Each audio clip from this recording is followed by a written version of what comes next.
The rousing finale to the Labour Party annual conference in June. But behind the smiles, Gordon Brown has a mountain to climb if he's to extend his government's 12-year grip on power at next year's general election. For more than a year, the rival Conservative Party has enjoyed a double-digit lead over Labour, although recent polls have seen that gap narrow a little.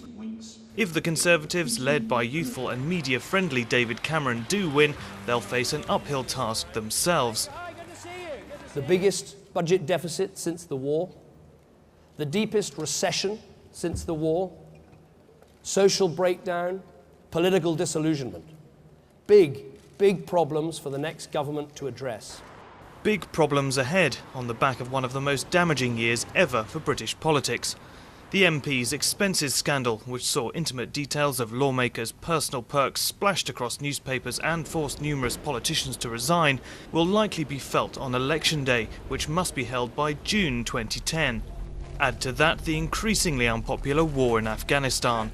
More than 100 British troops died there in 2009, making it the deadliest year for British forces since the Falklands War of 1982. But election campaigning is likely to be dominated by the economy. High unemployment and massive public debt caused by the financial crisis means that the next government will have no choice but to bring in painful spending cuts. But who will make those decisions is far from a foregone conclusion.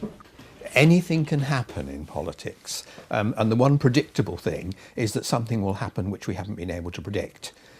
Who knows what disasters might befall the Conservative Party? But if a turnaround in Labour's fortunes depended on a turnaround in the image and presentation of the Prime Minister, it's not going to happen. Either way, Britain will be a political battlefield in 2010, with the winner earning the right to pick up the pieces of a battered and bruised nation.